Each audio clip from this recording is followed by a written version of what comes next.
What's up, everybody? Welcome to Podcast Now. I'm Alex. In this video, I want to talk about the ending and final level of Split Fiction. Now, this was something that was talked up more than I think I've almost seen anything in gaming, okay? Joseph Fares is a very confident man, and I love and appreciate that about him. But, you know, when you say things like, well, the ending of this game, I don't think there's any other game where that's ever done anything like that.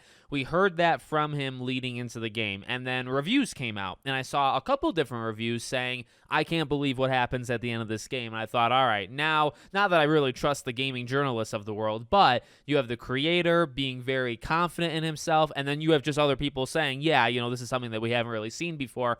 Okay, it's going to be something kind of special. So what I want to do, this deserves it. This deserves its own video because I just really want to talk about the design and just how incredible I think this final level is and just how they were able to pull it off. So this is obviously major spoilers because I'm going to show it to you. We're going to talk about it. It has to do with like the final boss and all that stuff. So just be aware, you know, going into this video. The big thing that's the whole, okay, I can't believe they did this, is really combining these worlds. And it's something that I kind of thought of. You know, I played this game, I think, over 3 days with my wife, and we put in about 13 hours. And the final day, I think we played for like 7 hours. We kind of split the first two, were kind of shorter sessions.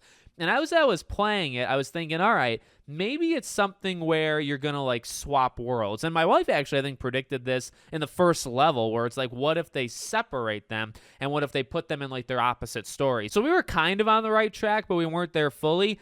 I mean, when that level really gets going and Raider starts to combine worlds, right? Combine these things. It truly is exactly as he said. I don't know if we've ever seen anything like it. And for a game that just had done it so well leading into it, you almost forget that like that was even an option, that you could even do that, because, you know, the game a couple times was like, all right, well, we're going to put you in like two, it might even be the same level, but you're going to be doing two so wildly different things, you might actually forget you're in the same level, right? They were pulling that off like every 5 minutes. So it's like, okay, they can clearly accomplish that. Well, you know, again, when that final level starts, all right, well, you're in your own world, but then the common elements start to be the same, right? So you're going to be, one of you as again, in like the mystical kind of thing, fantasy, one of you is in the sci-fi, and it's two completely different levels, right? But in terms of your objectives, it's the same. And for one of you, you know, a crate is something else. It's not actually a crate, right?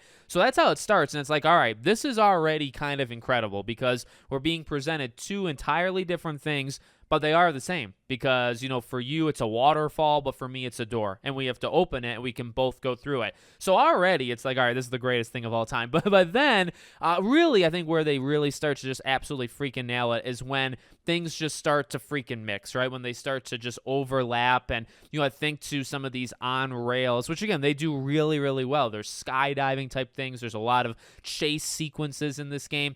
But when you start to put it together where you're sliding down something and Raider is, you know, in both worlds, and you are sliding down and there's obstacles on one side but not the, I mean, you know, here's the thing. The actions speak more than words, and the gameplay speaks more than what I'm saying. Obviously, that's why I'm showing you some of it as well. It's unreal. It's unbelievable too. And I said this before. I think I said this in the review, but I couldn't really say like what I was talking about.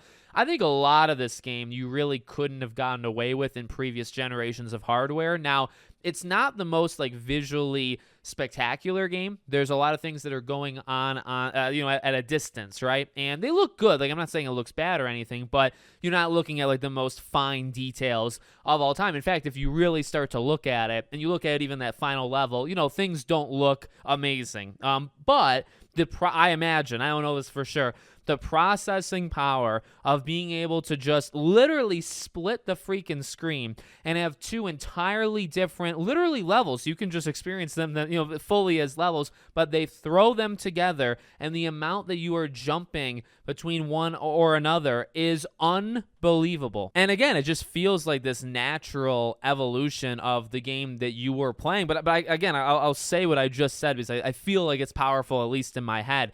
You're going through it, and you're being surprised, and you're being impressed throughout the whole game. And for me, at least, it was like, man, you know, again, they were nailing just so many different things, even with this technology. And it's like, I never really even thought of them doing this kind of, you know, mind game type stuff where, you know, we'd be playing the same thing, but something different, or we're literally just gonna freaking throw both the worlds at you, and you're gonna be kind of experiencing both of them, in real time.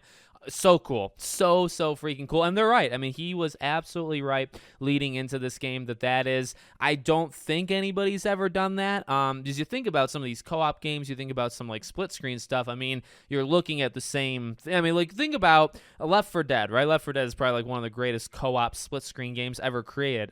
Portal, stuff like that. I mean, there's different ways of handling co-op and making you feel like equally important and equally needed. And this game does that as well. But, you're experiencing the same thing generally, just maybe like a different vantage point or a different character or whatever. Like, for this to do what it was doing already was quite cool. And then they throw this in where you're experiencing two completely different things, but also, again, that feeling of both of you are important and both of those worlds are kind of important simultaneously. They nailed it. They definitely did something that I don't think has ever been created before. And again, I feel like part of it is just because it's never, even that template has never really been experimented with much. That's why I like Haze Light, and that's why I like these kind of co-op things, because it's a dying art. It's a dying, really it's a genre, right? Dying genre that just has really been put on the back burner over the last couple console generations, where, split screen co-op is just not a thing anymore. And you have a couple games to try it, and honestly, it's kind of refreshing when games try it, just because it's like an old art.